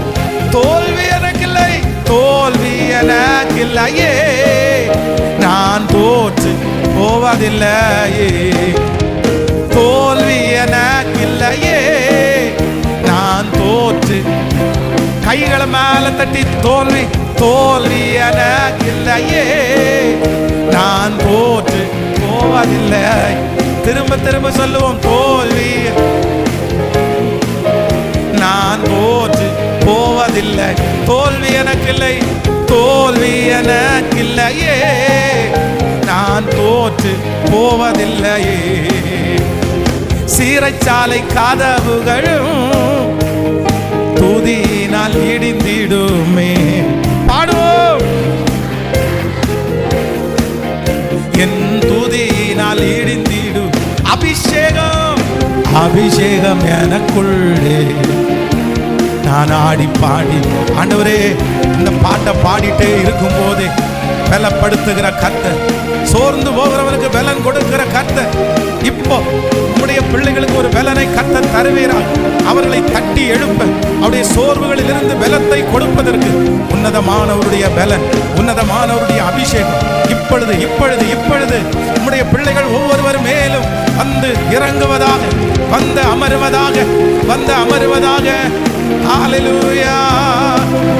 ஓ, மலைகளை தாண்டிடுவே, கடும் பள்ளங்களை கடந்திடுவே, ஓ சதிகளை முறியடிப்பே, சாத்தானை ஜெயித்திடுவே. ஹல்லேலூயா, ஹல்லேலூயா, ஹல்லேலூயா, ஹல்லேலூயா, ஹல்லேலூயா, ஹல்லேலூயா, ஹல்லேலூயா, ஹல்லேலூயா, ஹல்லேலூயா, ஹல்லேலூயா. சொல்லுவோம், நீர் என்னோடு, நீர் என்னோடு. கர்த்தருடைய ஆவியானவர் நிறைய பேர் மேல அவருடைய பலத்தை கர்த்தர் ஊற்றுகிறார், அவருடைய பலத்தை கர்த்தர் ஊற்றுகிறார். வெற்றி வெற்றி, தோல்வி எனக்கில்லை. வல்லமை வல்லமை வல்லமை, மகிமை மகிமை மகிமை. இப்போ விசுவாசத்தோடு நான் தோற்று போவதில், தோல்வி எனக்கில்லை, தோல்வி எனக்கில்லையே. நான் தோற்று போவதில்லை. அறிக்கை செய், மரணம் வரைக்கும், உங்களை சந்திக்கிற வரைக்கும் நான் தோற்று போவதில்லை. ஹல்லேலூயா. தோல்வி எனக்கில்லை, நான் தோற்று போவதில்லை. ஆண்டவர் குயவனை பார்த்து, ஆண்டவர் தீர்க்கதரிசியை பார்த்து ஆண்டவர் சொல்றாரு, நீ எழுந்து குயவன் வீட்டுக்கு போ. நீ எழுந்து, சத்தமா சொல்லுங்க. அப்புறம் ஆண்டவர் இன்னொரு தீர்க்கதரிசியை பார்த்து சொல்றாரு, நீ எழுந்து எலும்புகள் உள்ள பள்ளத்தாக்குக்கு போ. எங்க போ? எலும்புகள் உள்ள பள்ளத்தாக்குக்கு போ. அப்போ தீர்க்கதரிசி எல்லாரையுமே ஆண்டவர் வந்து ஒரு இன்சிடென்ட் நடந்த ஒரு இடத்துக்கு, நீ அங்க போப்பா, நீ அங்க போப்பா. பிரசங்கியில சொல்லும்போது ஆண்டவர் என்ன சொல்றாரு அப்படின்னா, நீ எழுந்து நீ மரண வீட்டுக்கு போப்பா, நீ துக்க வீட்டுக்கு போ, அங்கே எல்லா மனிதனுடைய முடிவும் அங்கே உங்களுக்கு. அப்போ ஒன்று நினைச்சுக்குங்க, உங்க வாழ்க்கையில எப்பேற்பட்ட சோர்வு வந்தாலும் உடனே நீங்க எழுந்து எங்க போகணும் அப்படின்னு சொன்னா, யாராவது ஒரு இடத்துல நீங்க போகணும். ஒரு நொந்து போய் இருக்கிற ஒரு மனுஷனை நீங்க சந்திக்கணும். உங்க வாழ்க்கையில நான் ஒன்றும் இல்லை, நான் இப்படி இருக்கிறேன்னு யோசிக்கும் போது உங்க கண்ணுக்கு முன்னாடி யாரையாவது ஒருத்தரை கொண்டு வந்து நீங்க நிறுத்தணும், யாரையாவது ஒருத்தரை கொண்டு வந்து நிறுத்தணும். எதுக்கு அப்படின்னு சொன்னா, இவங்களை எல்லாரையும் ஒப்பிட்டு பார்க்கும்போது ஆண்டவர் என்னை எப்படி வச்சிருக்கிறாரு? சொல்லுங்க சத்தமா, கேட்கல, சத்தமா சொல்லுங்க. நல்லா வச்சிருக்கிறாரா இல்லையா? எத்தனை பேர் நல்லா வச்சிருக்கிறாரு? எத்தனை பேர் நல்லா வச்சிருக்கிறாரு? ஆமென். ஜிஹெச் ஹாஸ்பிட்டலில் ஒரு வியாதியில படுத்து கிடக்கிற ஒரு மனுஷனுக்காக ஜெபம் பண்ணிட்டு போகும்போது பக்கத்தில் இருக்கிறவன் வந்து எனக்காக ஜெபம் பண்ண முடியுமான்னு கேட்டார். என்ன பிரச்சனை அப்படின்னு கேட்டார். இல்லை ஒன்றும் இல்லை, எனக்கு ஒரு காலை கட் பண்ணி எடுத்துட்டாங்க அப்படின்னு, எனக்காக ஜெபம் பண்ணுங்க அப்படின்னு சொன்னார். அவருடைய தலைமாட்டில் யாருமே இல்லை, எந்த நபருமே இல்லை. அப்போ உங்களை பார்த்துக்கிறதுக்கு யாருமே இல்லையான்னு கேட்டாங்க. அப்போ அவர் சொன்னார், இல்லை எனக்கு ஒரே ஒரு பையன் மட்டும்தான், மனைவி கூட இருக்கிறாங்க. என் பையன் வந்து ரொம்ப வருஷத்துக்கு முன்னாடியே கோவிச்சுட்டு என் வீட்டை விட்டு போய் அவன் கல்யாணம் பண்ணி தனியாக செட்டில் ஆகிட்டான். மனைவி மட்டும்தான் இருக்காங்க, நாங்கள் ரொம்ப கஷ்டப்படுறோம். அவள் டெய்லி வந்து கூலி வேலைக்கு போகிறா, அவள் டெய்லி வேலைக்கு போனால் தான் எங்களுக்கு சாப்பாடு. அதனால் காலையில் வந்துடுவா, காலையில் வந்து வேலைக்கு போகிறதுக்கு முன்னாடி என்னை வந்து பார்த்துட்டு போயிடுவாங்க. அப்புறம் சாயந்தரம் ஒரு 6-7 மணிக்கு வந்துடுவா, வந்து திருப்பி வேலைக்கு போவா அப்படின்னு சொன்னேன். சரி, இட நேரத்தில் உங்களுக்கு ஏதாவது தேவைப்படுச்சுன்னா நீங்கள் என்ன பண்ணுவீங்க அப்படின்னு கேட்டால், அவர் என்னுடைய கையில் ஒரு குச்சியை காமிச்சார். இந்த குச்சியை எடுத்து அப்படியே ஊனி, அவ்வளோதான், நானே போய் வாங்கிட்டு நானே போய் வருவேன். ஜிஹெச் ஹாஸ்பிட்டலில் ஒருத்தர் இல்லை, அந்த நோயாளியை ஒரு டீ வாங்கி கொடுக்கறதுக்கு, ஒரு பன்னு வாங்கி கொடுக்கறது, ஒரு டேப்லெட் வாங்கி கொடுக்கறதுக்கு கூட துணையாக கூட யாருமே, சொல்லுங்க. அங்கே இருக்கிறதுல 25% பேரை என்னென்ன அட்மிட் பண்ணியிருக்கிறாங்கன்னா, இவங்களை விசாரிக்கிறதுக்கு யாரும் இல்லைன்னு அனாதைன்னு தான் நிறைய பேர் அட்மிட் பண்ணியிருக்காங்க. ஜிஹெச் ஹாஸ்பிட்டலில் இன்றைக்கும் போய் பாருங்கள், 25% பேருக்கு கேர் எடுக்கிறதுக்கு யாரும் இல்லை, சைன் போடுறதுக்கு யாரும் இல்லை. அவங்களுக்கு என்ன எழுதப்பட்டிருக்குன்னா, அவங்க அனாதை என்று எழுதப்பட்டிருக்கிறது. இப்படிப்பட்ட உலகத்தில் நீங்கள் வாழ்ந்துட்டு இன்னைக்கு சாதாரணமான ஒரு சின்ன சின்ன விஷயத்துக்கு சோர்ந்து போய் ஆண்டவரையே மறுதளிச்சு, ஆண்டவரையே கேள்வி கேட்டு, நொந்து போய் இனி நான் ஏன் வாழணும், எதுக்கு வாழணும், என்னை எடுத்துக்குங்க ஆண்டவரே, நான் செத்து போனால் நல்லவா இருக்கும் அப்படின்னு உங்கள் மனசில் நீங்கள் நினைப்பீங்கன்னா ஆவியானவர் உங்களை குறித்து எவ்வளவு துக்கப்படுவார் நீங்கள் நினைக்கிறீங்க? ஆண்டவர் எவ்வளோ துக்கப்படுவார்? தான் சாக வேண்டும் என்று நினைக்கிற பேர் மேலே ஆண்டவர் எவ்வளோ வருத்தப்படுவார், எவ்வளோ வருத்தப்படுவார். அதான் ஆண்டவருக்கு மோசே அவ்வளோ தூரம் உன்னை நடத்தினேப்பா, அவ்வளோ தூரம் உன்னை பாதுகாத்தனேப்பா, சின்ன வயசுலேருந்தே அவ்வளோ அற்புதம் செஞ்சு இந்த 40 வருஷமும் ஆண்டவர் உன்னை இந்த இடத்துல உருவாக்குறேன் நான். ஆனால் இப்படி செஞ்சும் நீ வரமாட்டேன்னு சொன்னோன்னா ஆண்டவருக்கு ரொம்ப கோபம் வருது, ரொம்ப கோபம் வருது. அதனால் ஆண்டவர் கோபப்படுறது மாதிரி நீங்கள் யாரும் நடந்துக்கக்கூடாது. நீங்கள் சோர்ந்து போனீங்கன்னா ஒரு விதத்தில் தட்டி கொடுக்கறதுக்கு நிறைய பேர் இருப்பாங்க, ஆனால் அதே நேரத்தில் கோவப்படுறதுக்கும் நிறைய பேர். கேட்கல? சத்தமாக சொல்லுங்க. நம்ம வீட்டிலே எடுத்து பாருங்களேன், நம்முடைய பிள்ளைகள் ஸ்கூலுக்கு போகிறதுக்கு அடம் பிடிக்கிறாங்கன்னு வைங்களேன். ஏன் நீ ஸ்கூலுக்கு போகிறது இல்லைன்னா எனக்கு வாத்தியாரையே பிடிக்கல அப்படின்னு சொல்கிறாங்கன்னு வைங்களேன். உங்களுக்கு என்ன வரும்? ரொம்ப சந்தோஷமாக வருமா, சிரிப்பு வருமா?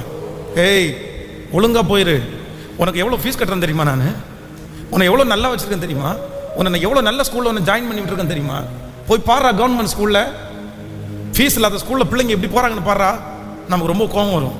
அப்போது அவ்வளவு நன்மையை கொடுத்து நம்ம நிறைய பேர் சோர்ந்து போய் நான் போக மாட்டேன், நான் செய்ய மாட்டேன் அப்படின்னு அடம் பிடிக்கிறத பார்த்து ஆண்டவர் கோபப்படுவாரா, சந்தோஷப்படுவாரா? சொல்லுங்க சத்தமா. ரொம்ப வருத்தமாயிரும், ரொம்ப கோபம் வரும். சிலருக்கு சில இருக்கிறதுலே பெரிய பலவீனம் என்ன அப்படின்னா, தனக்கு முன்னாடி இருக்கிற எந்த நன்மையும் அவங்களால என்ன பண்ண முடியாதுன்னா நினைக்கவே முடியாது. பாருங்களேன், பார்க்கவே மாட்டாங்க. ஆண்டவர் உங்களை எவ்வளவு நல்லா வச்சிருக்காரு அப்படின்ற பார்க்குற உங்கள் கண்கள், அப்படி யோசிக்கிற இருதயம் உங்களுக்குள்ள இல்லை அப்படின்னா நீங்க எப்படி இந்த வாழ்க்கையை சந்தோஷமா வாழ்வீங்க? நீங்க எப்படி ஆண்டவருக்கு நன்றி சொல்லுவீங்க? நீங்க எப்படி ஆண்டவரோட ஆராதிப்பீங்க? மனசார ஆண்டவரை எப்படி நீங்க ஆராதிப்பீங்க? நம்ம நிறைய பேர் ஒப்பிட்டு பார்க்கறது யாரை தெரியுமா? பணக்காரரையும் உயர்ந்தவர்களையும் அவங்கள தான் ஒப்பிட்டு பார்க்குறோம். ஆனால் அவங்களுடைய வெளி தோற்றத்தை மட்டும்தான் பார்க்குறோம். அவங்களுடைய உள்ளுக்குள்ளே எவ்வளோ வருத்தம் இருக்குன்ற நமக்கு நிறைய பேருக்கு தெரியாது. அதனால் இன்றைக்கு ஒரு தீர்மானம் எடுங்க. நான் சோர்ந்து போகிறதுக்கு ஒன்றுமே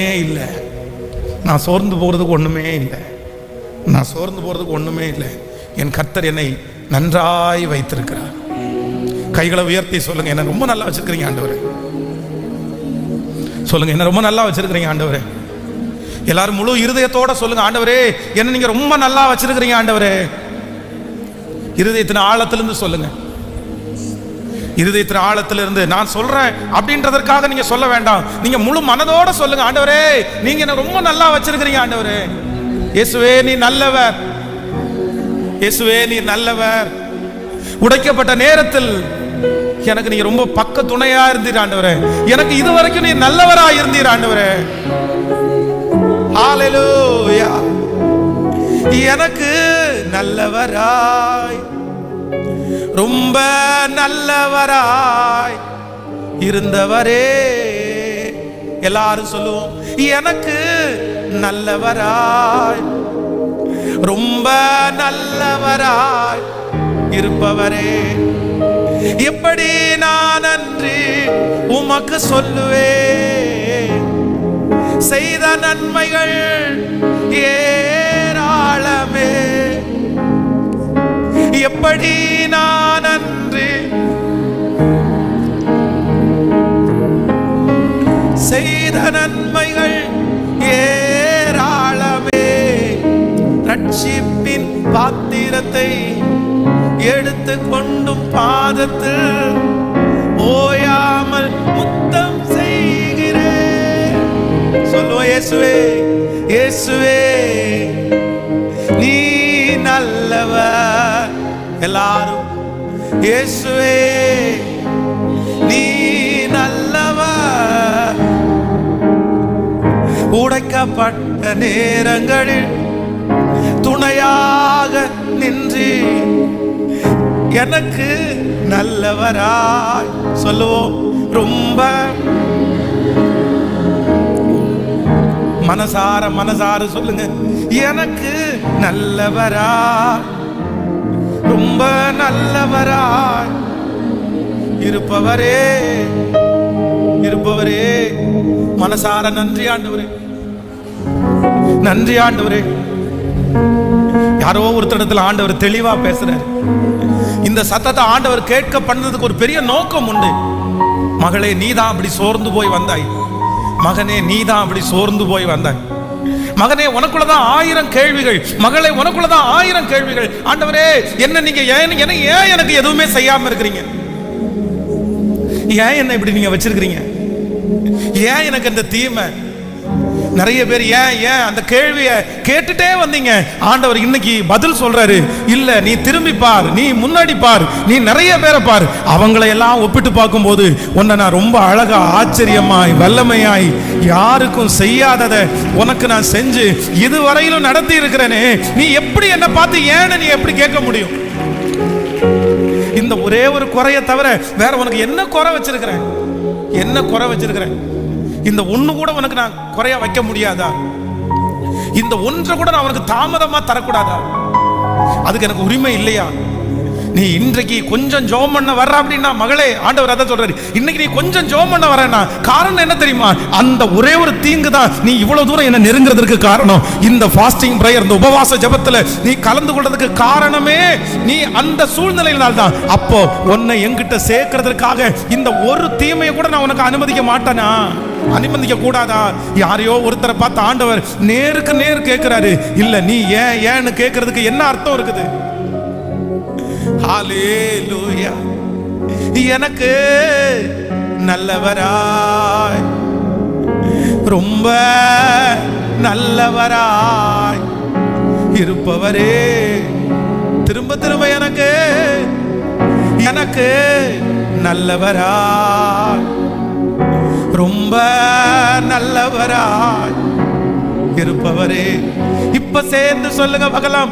எப்படி நான் நன்றி உமக்கு சொல்லுவே, செய்த நன்மைகள் ஏராளமே இயேசுவே.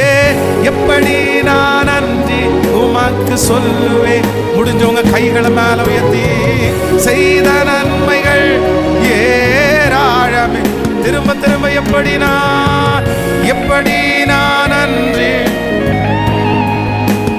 இயேசுவே, செய்த நன்மைகள் ஏராளமே. ரட்சிப்பின் பாத்திரத்தை எடுத்து கொண்டும் பாதத்தில் ஓயாமல் முத்தம் செய்கிறேன். ரட்சிப்பின் பாத்திரத்தை எடுத்து கொண்டும் பாதத்தில் ஓயாமல் முத்தம் செய்கிறேன். அப்பாவை பார்த்து சொல்லுங்க, இயேசுவே, இயேசுவே நீ நல்லவர். எல்லாருடைய குரலும் இயேசுவே நீ நல்லவர். திரும்ப திரும்ப சொல்லுங்க, இயேசுவே, இயேசுவே நீ நல்லவர். அப்பா இயேசுவே நீ நல்லவர். உடைக்கப்பட்ட நேரங்கள் துணையாக நின்று எனக்கு நல்லவராய், சொல்லுங்க, ரொம்ப நல்லவராய் இருந்தவரே. எல்லாரும் நன்றி நிறைந்தவளோடு நல்லவரா, எனக்கு நல்லவரா, ரொம்ப நல்லவராய் இருந்தவர். திரும்ப ஒரு விஷயம் கைகளை மேல உயர்த்தி, எப்படி நான் நன்றி உமக்கு சொல்லுவேன். உங்க சத்தம் உயரட்டுமே. செய்த நன்மைகள் ஏரா. இந்த நன்றியை சொல்ல சொல்ல சொல்ல ஆண்டவர் மகிமைப்படுறார். இதைத்தான் மகளே உங்களிடத்துல நான் எதிர்பார்த்தேன். இதைத்தான் மகனே நான் உன்னிடத்துல எதிர்பார்த்தேன். ஒவ்வொரு நாளும் ஜெபத்திற்கு வரும்போது, ஆண்டவரே ஏன் ஆண்டவரே, ஏன் ஆண்டவரே அப்படின்னு கேட்டுட்டு வந்தல்ல. ஆனா இன்னைக்கு உன் வாயிலிருந்து நன்றி ஆண்டவரே, நன்றி ஆண்டவரே, அந்த சத்தத்தை கேட்கறதுக்கு ஆண்டவர் ரொம்ப சந்தோஷப்படுறாரு. இதைத்தான் உன்னிடத்துல நான் எதிர்பார்த்தேன். இதைத்தான் உன்னிடத்துல நான் எதிர்பார்த்தேன். உன்னை நான் ரொம்ப நல்லா வச்சிருக்கிறேன். நன்றி அப்பா. எப்படி நான் நன்றி உமக்கு சொல்லுவேன். இயேசுவே செய்த நன்மைகள் ஏராளம். சத்தமா எப்படி நான் நன்றி உமக்கு சொல்லுவேன். செய்த நன்மைகள் ஏராளமே. ரட்சிப்பின் பாத்திரத்தை எடுத்து கொண்டு பாதத்தில் ஓயாமல் முத்தம் செய்கிறே. ரட்சிப்பின் பாத்திரத்தை எடுத்து கொண்டும் பாதத்தில் ஓயாமல் முத்தம் செய்கிறேன். 10 விசை கையை உயர்த்தி இயேசுவே நீ நல்லவர். 2வது விசை சத்தமா இயேசுவே இயேசுவே நீ. 3வது விசை சத்தமா இயேசு. நிறைய பேருடைய கண்கள் இருந்து வடிகிற கண்ணீரை கர்த்தர் பார்க்கிறார். அந்த நன்றி உள்ள இருதயத்தை கர்த்தர் பார்க்கிறார்.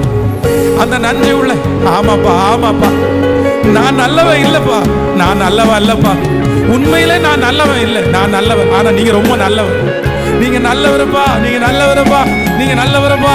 என்னை இதுவரையிலும் காத்தீரு, இதுவரையிலும் நடத்தி வந்தீரு.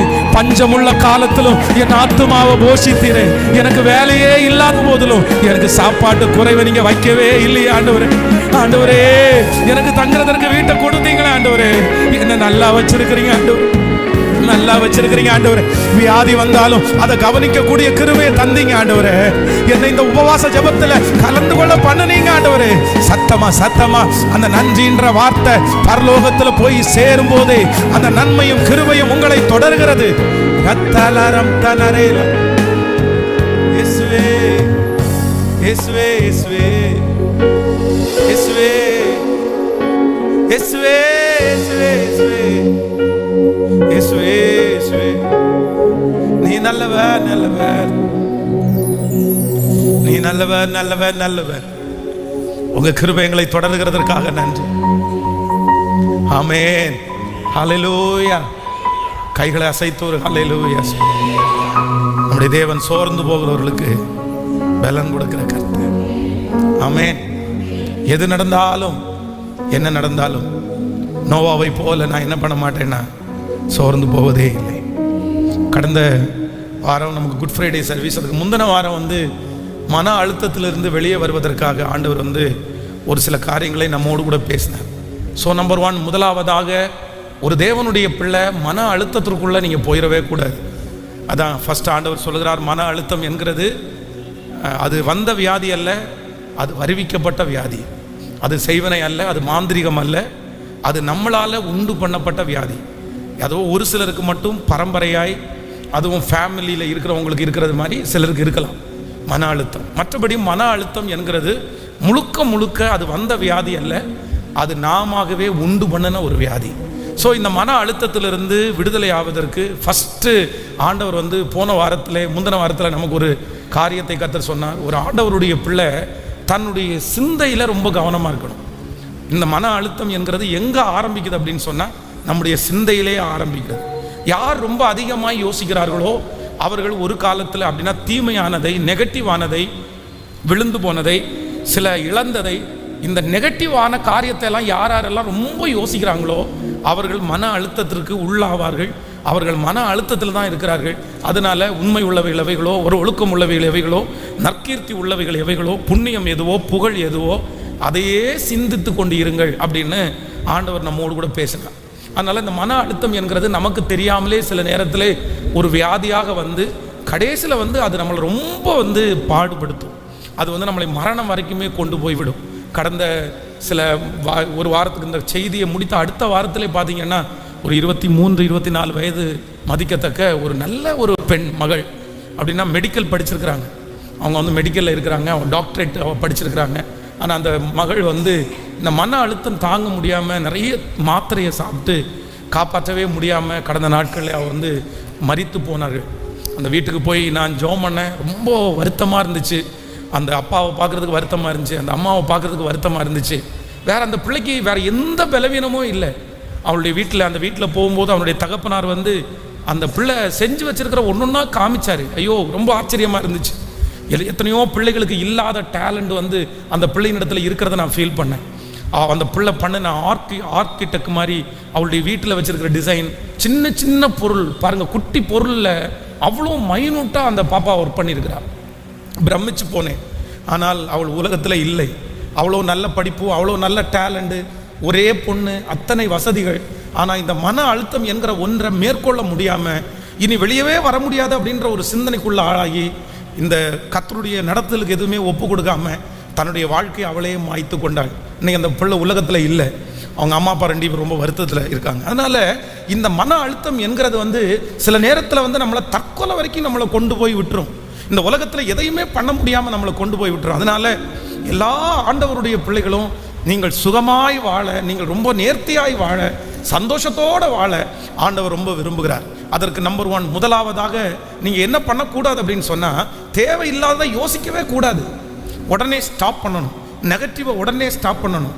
அதை குறித்த பெரிய விளக்கமான செய்தியை போன வாரத்துக்கு முந்தின வாரத்தினுடைய ஃபாஸ்டிங் ப்ரேயரில் நான் பேசி இருக்கிறேன். ஒருவேளை அதை கவனிக்காதவங்க, கேட்காதவங்க இன்னொரு விஷயம் கூட அதை கேட்கும்படியாக உங்களை அன்போடு கேட்கிறேன். ஸோ இன்றைக்கு நம்பர் 2, 2வது, இந்த மன அழுத்தம் யாருக்கு வரும், இல்லைன்னா இந்த மன அழுத்தத்திலிருந்து விடுதலை ஆகிறதுக்கு நீங்கள் என்ன செய்யணும் அப்படின்றதை குறித்து 2வது யோசிக்கும் போது ஒன்று நினச்சிக்கோங்க.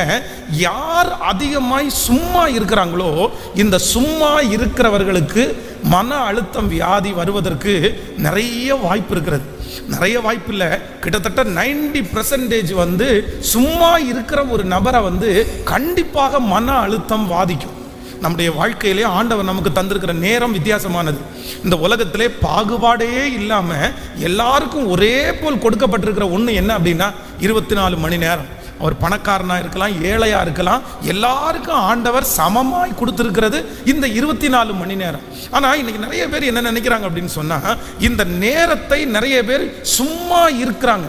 சும்மா இருக்கிறது, எந்த வேலையும் செய்யாமல், எந்த காரியத்திற்கும் போகாமல் அப்படியே ஒரு இடத்துல உட்கார்ந்து திரும்ப திரும்ப யோசிச்சுட்டே இருந்து தங்களுடைய வேலை எதையுமே செய்யாமல் இருக்கிறவர்கள் கண்டிப்பாக பிஸியாக இல்லாத ஒரு மனிதன் மன அழுத்தத்திலிருந்து வெளியே வரவே முடியாது.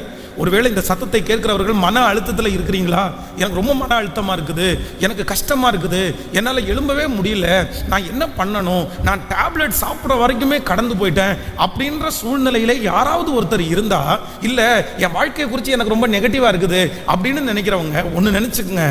இருக்கிற இடத்தை விட்டு நீங்கள் எழும்பி, அது பெரிய லாபமோ சின்ன லாபமோ, பெரிய சம்பளமோ சின்ன சம்பளமோ, ஆனால் நீங்கள் என்னவா இருக்கணும் அப்படின்னு சொன்னால், கண்டிப்பாக நீங்கள் பிஸியாக இருக்கணும். பிஸியா இல்லாத ஒரு நபர், ஆக்டிவா இல்லாத ஒரு நபர், எப்பொழுதுமே சுறுசுறுப்பா இல்லாத ஒரு நபர், ஏதையோ ஒன்றை செய்து கொண்டு இல்லாத ஒரு நபர், கண்டிப்பாக அவர்களுடைய முடிவு எப்படிதான் மாறும் அப்படின்னா மன அழுத்தத்திற்குள்ள தான் கொண்டு போய் விடும். ஒரு பிள்ளைய படிக்க வேண்டிய காலத்தில் ஏன் படித்து முடிச்சுட்டு உடனே அவங்கள பிஸியாக வைக்கிறது பாருங்க. நிறைய பிள்ளைகள் கெட்டு போகிறது எப்போ தெரியுமா, இது உலகத்தில் இருக்கிறவங்கெல்லாம் ரொம்ப ஞானமாக நடந்துக்கிறாங்க. இப்போ ஸ்கூல் லீவ் வருது இல்லை, இந்த ஸ்கூல் லீவ் வரும்போது நிறைய பேரண்ட்ஸ் பார்த்தீங்கன்னா இந்த ஸ்கூல் லீவ்லையும் பிள்ளைகளை கொஞ்சம் நேரம் ஃப்ரீயாக வச்சுருந்தாலும் நிறைய நேரம் ஆக்குப்பை பண்ணுறாங்க. அவங்களுக்கு ஏதோ ஒரு ஸ்போர்ட்ஸில் ஜாயின் பண்ணி விடுறாங்க, அவங்களுக்கு ஏதாவது ஒரு இசைக்கருவி இதில் ஜாயின் பண்ணி விடுறாங்க, இல்லைன்னா சிலர் டான்ஸ் கிளாஸு, இந்த மாதிரி பிள்ளைங்க காலையிலேயே போயிட்டு ஸ்கூலுக்கு போகிற ஃபுல் டைம் இல்லைன்னா கூட ஒரு ஆஃப் டைமாவது பிள்ளைகளை நிறைய பேர் பிஸியாக வச்சுக்கிறாங்க. ஆனால் நம்ம நிறைய பேர் பார்த்தீங்கன்னா சிலர் டிவியை கொடுத்து, மொபைலை கொடுத்து சில பிள்ளைகளை அப்படியே வீட்டில் உட்கார வைக்கிறாங்க. இந்த கொரோனாவுக்கு பிற்பாடு நிறைய பிள்ளைகளுடைய படிப்பு டவுனாக போயிடுச்சு. ஏன் டவுனாக போயிடுச்சு அப்படின்னா, வீட்டிலையே உட்காந்து சும்மா உட்காந்து அந்த டிவியே பார்த்துட்டு மொபைலே பார்த்துட்டு இருக்கிற நிறைய பிள்ளைகள் ஞானத்திலே குறைவுள்ளவர்களாய் மாறினார்கள். அவருடைய புத்தி மழுங்கடிக்கப்பட்டது.